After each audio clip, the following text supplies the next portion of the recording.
The Itadaki Joshi Riri-chan case was a notorious romance scam that took place in Japan during the early 2022. A woman known online as Itadaki Joshi Riri-chan, real name Watanabe, who was 25 years old at the time of her arrest, manipulated the romantic feelings of men she met through dating apps and the fuzoku industry, Japan's legal sex work industry. Using these relationships, she scammed multiple single men out of a total of roughly 150 million yen, over $1 million. What made this case even more shocking was that she documented her scamming techniques in a step-by-step manual and sold it online. After her arrest, more women began purchasing and using her manual to carry out similar romance scams, leading to a broader social issue. The consequences were serious. Some women were arrested for copycat scams, and in at least one tragic case, a man who realized he had been scammed violently murdered the woman who deceived him. I'd be happy if you subscribe to my channel. She kept posting videos and calling herself Itadaki Joshi Riri-chan, a nickname meaning something like the girl who takes money. The total amount she scammed from men? Over 150 million yen, more than $1 million.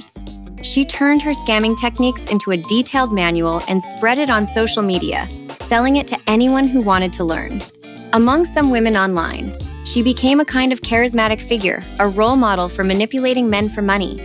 Before long, copycat crimes began to emerge.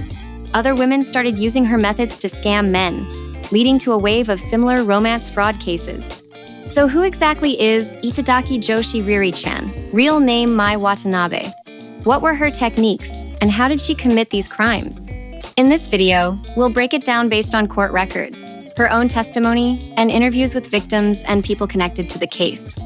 In April 2023, a man working in a small town in the Kanto region of Japan started using a dating app at the recommendation of a coworker.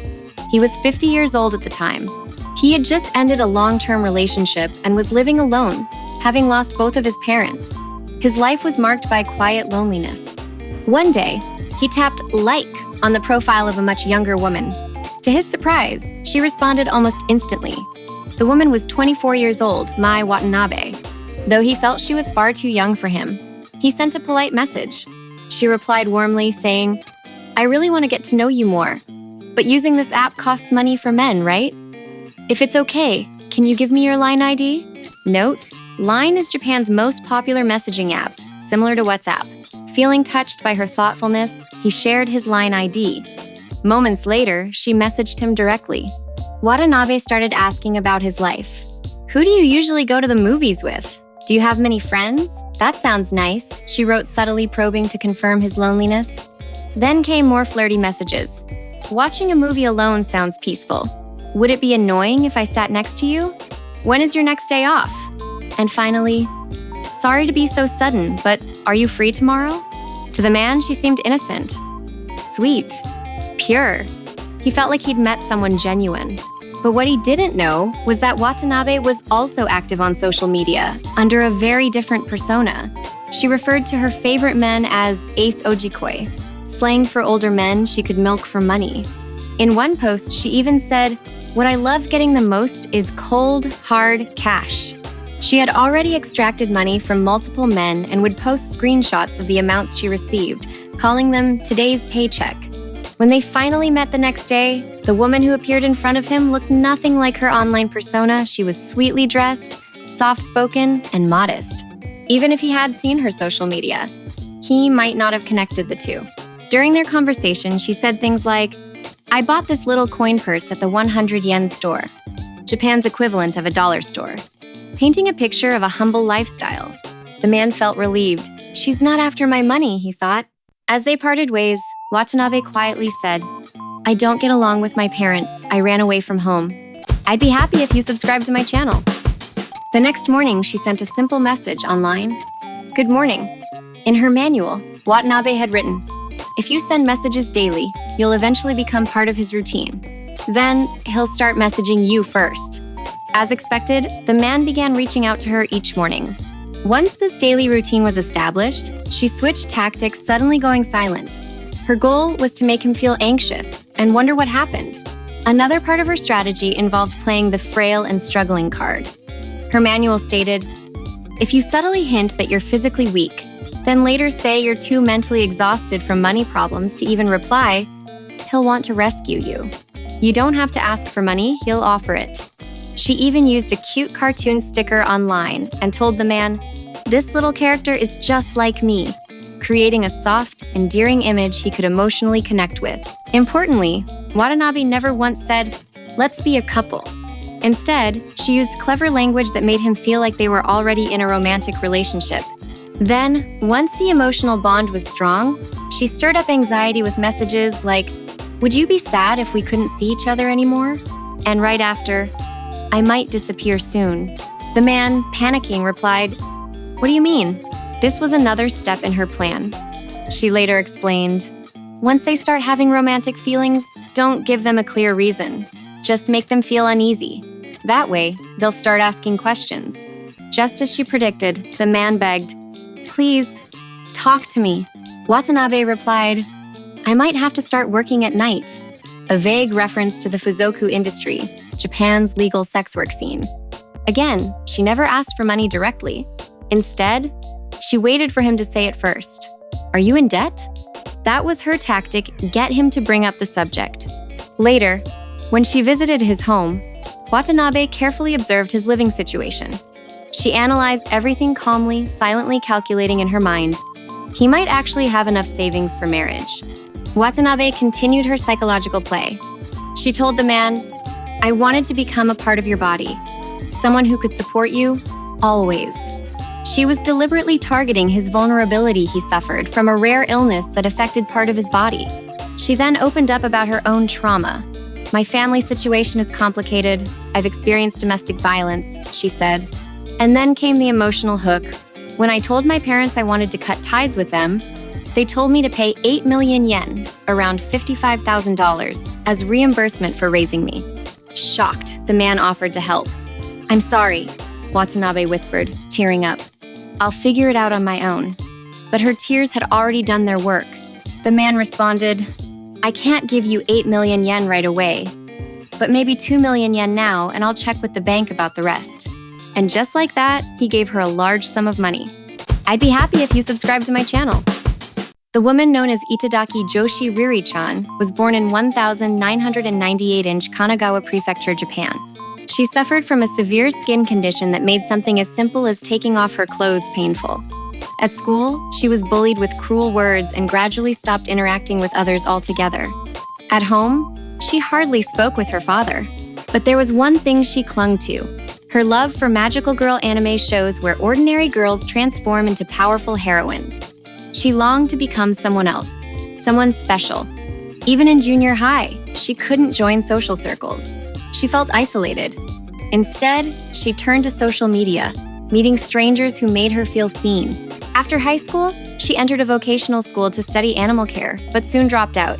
She bounced between jobs in her hometown, none of which lasted, until she eventually moved to Tokyo and entered the Fuzoku world, Japan's legal sex industry. For the first time, she felt needed, like she had a purpose. Then, one day, a friend invited her to a host club. That night changed her life. The hosts made her laugh. She had never experienced that kind of fun before. As soon as she had some money saved, she began spending it all on her favorite host. She said it made her happy to feel wanted. Eventually, her entire life revolved around one goal: to make her favorite host the #1 in the club. As Watanabe fell deeper into the host club lifestyle, she began asking her Fuzoku clients, sex work clients, for financial support anyone and everyone she could. Most of them rejected her. Emotionally drained, she kept trying. Then one day, after messaging a client with, "I just really want to chase my dream. Is it wrong to try?" something surprising happened. The man sent her 200,000 yen, about $1,300 USD, without hesitation. That's when it clicked. This strategy works. Watanabe started analyzing exactly what kind of words and emotional cues made men want to give her money. She reflected on what had made her happiest when her host treated her kindly and reversed that logic. How could she make a man want to give? Her success grew. More men, more money. And so began what she called her Itadaki Seikatsu, her taking lifestyle. As she poured more money into the host club, the hosts began to notice the change in her. One of them joked, You should turn your tricks into a manual. It'd probably sell." So she did. She broke down her techniques, step by step, figuring out how to draw money from men emotionally, not forcibly. She created her own guide to manipulation, based on her personal success. Fueled by this income, she started going to the host club almost every day, spending lavishly. Even when her favorite host eventually quit and disappeared, she didn't stop. She kept finding new men to target and new hosts to support. One new host asked her, "You'll keep supporting me too, right?" She nodded. By then, Watanabe had completed her manual, a guide, teaching women how to extract money from men without ever asking directly. She named herself Itadaki Joshi Riri-chan and sold her manual online for 10,000 to 30,000 yen, roughly $70 to $200. I'd be happy if you subscribe to my channel. In March 2021, Watanabe met a new host who left a strong impression on her. "I want to make money while I'm young and invest it for the future," he told her confidently. Watanabe was impressed. "I also want to challenge myself to see how far I can go," he added. "If you're up for it, support me." Determined to make him the club's #1 host, Watanabe's Itadaki activities escalated. Meanwhile, the manual she created was making waves among young women online. Many began reaching out to her for advice. Watanabe was genuinely happy to be asked for help. Sometimes she gave away the manual for free. Other times, she met up with these women in person to give them one-on-one coaching. She even created her own system for categorizing men, dividing them into 3 types: taker ojisan, giver ojisan, and matcher ojisan. Note, ojisan is a Japanese term meaning middle-aged man. Taker ojisan only thinks about his own desires. These men reveal themselves quickly, often asking for something selfish in the very first messages. Giver ojisan is the opposite, someone who prioritizes giving. He worries more about others than himself. Watanabe taught that finding this type of man was the key to success. Matcher ojisan sits somewhere in between, someone who expects equal give and take in a relationship. To build trust with a man, Watanabe believed one thing was essential: make him feel like he's the most special man in the world. She had a set of calculated actions and words to create that illusion. For example, when exchanging line IDs, Japan's most popular messaging app, she would act shy or hesitant, pretending to be a beginner. This gave the impression, she doesn't usually chat with men, I must be special. Then, as soon as he messaged her, she'd reply instantly. That makes him feel even more important, Watanabe explained. She also believed that adding emotional reactions to messages made men feel more attached. She would send messages like, "I'm so excited for our date. Let's wear matching outfits. Let's take tons of photos together." These weren't just cute words, they were designed to spark fantasies of a future together. She'd gradually build up a fake relationship dynamic, making the man feel like they were already a couple. Then, without warning, she'd cut off contact. Just as she predicted, the man would panic and reach out. "Please don't go through this alone. I want to be here for you." That's when she would say something like, "Someone really awful keeps contacting me." When the man asked, "What happened?" she'd reply, "I don't want to say, I'm afraid you'll hate me." Once the man begged to know, Watanabe would finally open up, revealing that she was in debt. But even then, she didn't ask for money. She would step back and say, "But I'll be okay. I'll work hard and get through it." This, she believed, was the key moment to not bring up money directly. Instead, she waited for the man to offer it himself. "If you need it, I'm willing to help." I'd be happy if you subscribe to my channel. Another part of her method was to remember the exact date they met so she could reference it later and make things feel more meaningful. Watanabe's manipulation was coldly calculated but precisely effective. At the same time, Watanabe was targeting multiple oji-san, middle-aged men, with her Itadaki tactics. Surprisingly, she didn't seem to have much sense of guilt or fear of legal consequences. She even had the men send money directly to her personal bank account, leaving a clear trail that could easily be traced back to her. But not everything went smoothly. When one man realized he had been scammed, he snapped, "Do you even understand how much money I've given you?" His furious outburst left Watanabe mentally shaken. She broke down emotionally and confided in her favorite host. "I'm falling apart. Am I going to get arrested for this?" The host calmly replied, "If you get arrested, I'll go down with you." Watanabe continued spending money recklessly. One night, she dropped 10 million yen, about $70,000 USD, at a host club. A year later, that record was shattered when she spent 27 million yen, over $180, 000 USD, in a single night. Her name quickly spread in the host club world. She flaunted her success online, posting photos of the massive amounts of cash she had extracted from men. Her social media following grew rapidly, and she became a kind of icon among certain young people. Embracing this attention, she crafted a charismatic persona and began posting videos on YouTube. Her channel name? Hitozuma JK Riri-chan. Note, Hitozuma means married woman, and JK is slang for high school girl. Shockingly, the married part wasn't a lie. Watanabe had sold her family registry, koseki, for money, entering into a fake marriage with a foreign national. She later admitted she had no idea where her husband even was. She proudly called herself a 5-year streak, zero fraud reports player. Despite scamming men out of huge sums, not a single one had gone to the police. So what made her tactics different from traditional fraud? I'd be happy if you subscribe to my channel. Take, for example, one man in his 52nd. On their first meeting, Watanabe held his hand, leading him to believe they were already in a relationship. She told him that her parents were demanding 8 million yen for raising her, and he believed it. He ended up wiring her 2 million yen, about $13,000. Still, he tried to protect himself. "This is a lot of money," he messaged. "If you send it to your family, can you show me proof? Also, would it be okay if we had a loan agreement, just in case?" Watanabe replied simply, "Yeah." Then she vanished. The man panicked. His worry turned to anger. Frustrated, he called her and shouted, "That debt? It was all a lie, wasn't it? You scammed me."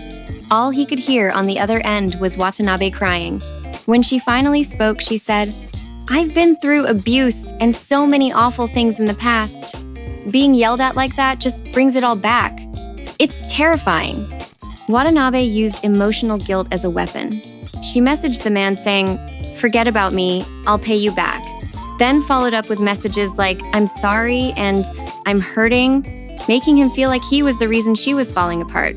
Not long after, she sent him a video saying, "I love you," in a soft, affectionate tone. Instead of recovering the 2 million yen, about $13,000, he had already sent, the man ended up transferring an additional 6 million yen, about $40,000. Once he was emotionally entangled, Watanabe struck again 10 days later. She suddenly changed her tone, saying, "I lied. Maybe we really shouldn't be together." She claimed she now needed 15 million yen, around $100,000. She followed this with messages like, "It's probably not enough." Never mind, intentionally stirring his anxiety and guilt. She later explained that, "With interest, I need even more to pay everything back." Eventually, she demanded 27.14 million yen, over $180,000. Her manipulation didn't stop there.